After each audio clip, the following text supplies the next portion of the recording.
प्यारे भाइयों एवं बहनों, आज इंद्रप्रस्थ डायलॉग की श्रृंखला में मैं एक पहला वीडियो रखने जा रहा हूँ। ये वीडियो है कुंभ स्नान के बारे में। कुंभ स्नान काफ़ी प्रचलित हुआ, पूरे भारत से लोग गए। संख्या बताई जा रही है 25 करोड़, 30 करोड़, 40 करोड़, 50 करोड़। यह एक आस्था का महापर्व कह सकते हैं। लोगों की आस्था शायद होगी, हमारे भारत के लोगों की आस्था होगी, जिस कारण से भारत के इतने लोग कुंभ में गए, स्नान किया उन्होंने। व्यवस्था बहुत अच्छी रही। उत्तर प्रदेश सरकार को इसके लिए बधाई के पात्र हैं वो। हाँ, एक दो कुछ दुखद दुर्घटनाएं हुई, स्टैम्पेड हुआ, कुछ लोगों की जानें गई, कुछ रेलवे स्टेशन पे कुछ तोड़ फोड़ हुए। इस तरह की घटनाएं हुई हैं जो दुखदाई हैं। मैं धर्म पे नहीं जा रहा, मैं आस्था पे नहीं जा रहा, मैं दुर्घटना पे भी नहीं जा पा रहा हूँ। मेरा ये पर्पस है इस वीडियो के माध्यम से कुछ बातें कहने का।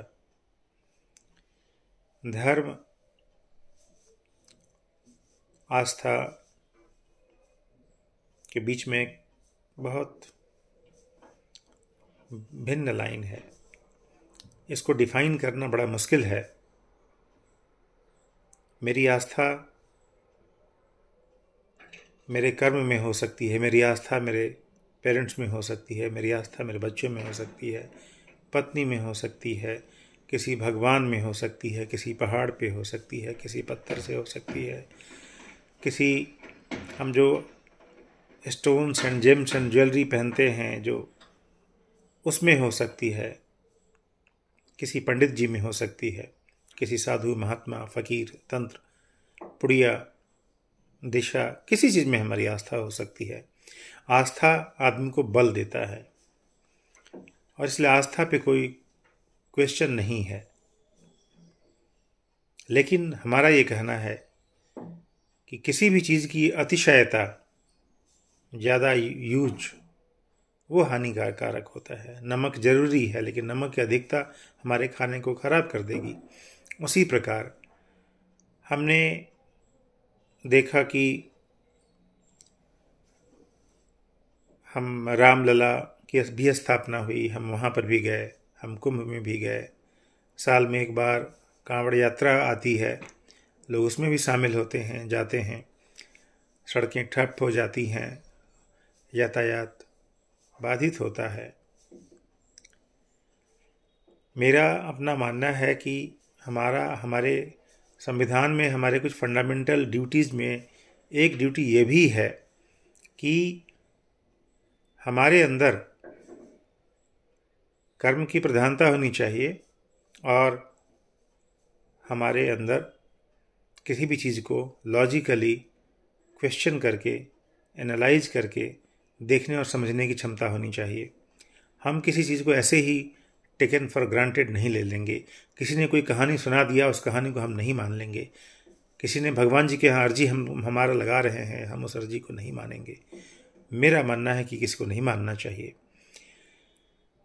ये सब चीज़ें की जगह अगर हम बहुत कठिन मेहनत करेंगे, लोगों को एक साथ इकट्ठा करेंगे, तो हम एक ऊर्जा पैदा कर सकते हैं, काम पैदा कर सकते हैं, अनाज पैदा कर सकते हैं,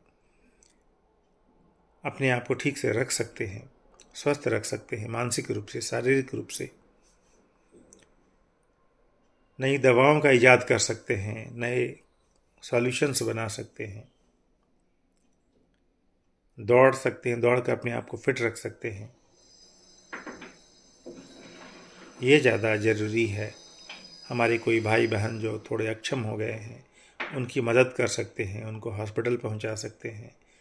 कभी ज़रूरत हुई तो कुछ पैसे की मदद कर सकते हैं, कुछ बातें ऐसी बता सकते हैं जिससे लोगों का हेल्थ के प्रति अवेयरनेस बढ़े, रोज़गार के प्रति अवेयरनेस बढ़े, कोई अवसर किसी का छूट न जाए, मुझे लगता है कि इन बातों में ज़्यादा समय दिया जाएगा तो देश, परिवार, समाज ज़्यादा तेज़ी से तरक्की करेगा और ज़्यादा खुशपूर्वक रहेगा, सुखपूर्वक रहेगा। ऐसे विचार को हमें प्रमोट करना चाहिए। हमें AI क्लब्स बना सकते हैं, हम उनको बनाना चाहिए। और देश के लिए ज़्यादा से ज़्यादा रिसोर्सेज पैदा करना चाहिए, तभी हम खुशहाल रह पाएंगे, हम माल न्यूट्रिशन से बच पाएंगे, हम प्रिवेंटेबल डिजीज़ से अपने आप को बचा पाएंगे, अपने बच्चों को नए स्किल को सिखा पाएंगे, उन्हें रोज़गार देने लायक स्थिति में पहुंचा पाएंगे।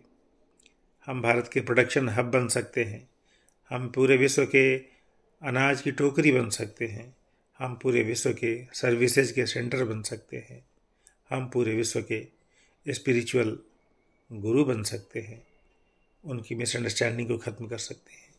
हमारे पास काम करने को बहुत ज़्यादा है। धर्म हमें केवल अपने विश्वास के लिए रखनी चाहिए। धर्म के कॉन्सेप्ट में कहा गया है कि जो साकार करना चाहे साकार भगवान को माने, जो निराकार है वो निराकार भगवान को माने। मैं ये बोलते वक्त मैं ये नहीं कर रहा हूँ कि मैं आस्तिक हूँ या नास्तिक हूँ। हो सकता है निराकार का मतलब जिसका कोई आकार नहीं है, हम उस भगवान को मान सकते हैं जिसका कोई आकार नहीं है। भगवान हमारे अंदर है, भगवान हमारे कर्मों में है, भगवान हम किसी की मदद कर सकते हैं, सहायता कर सकते हैं, उसमें भगवान है। मैं हो सकता है कि मैं उस भगवान को मानता हूँ, आप उस भगवान को मानते हैं। कुछ लोगों को मूर्ति चाहिए, मूर्ति पूजा के द्वारा, कुछ लोगों को भजन कीर्तन चाहिए उसके द्वारा, कुछ लोगों को गंगा स्नान चाहिए उसके द्वारा। लेकिन हम वैसा काम करें जिसमें हमारा एनर्जी का वेस्टेज ना हो। वो अगर मैं यहाँ से मान लूँ कि मुझे कन्याकुमारी में हर एक महीने जाकर मुझे जल चढ़ाना है, तभी जाकर के मेरे अंदर की शक्ति बनी रहेगी, तब तो मेरा पूरा महीना ख़त्म हो जाएगा यहाँ से पैदल कन्याकुमारी जाने और कन्याकुमारी से यहाँ आने में। मैं कर क्या पाऊँगा अपने काम को, अगर मैं ही आंख बंद करके समझूं कि वो कन्याकुमारी के भगवान, कन्याकुमारी का समुद्र या जो भी इकोसिस्टम है वो हमारे सामने है और मुझे उससे ऊर्जा मिल रही है, तो वो भी ठीक है। इसलिए हम साकार से निराकार की तरफ बढ़ें।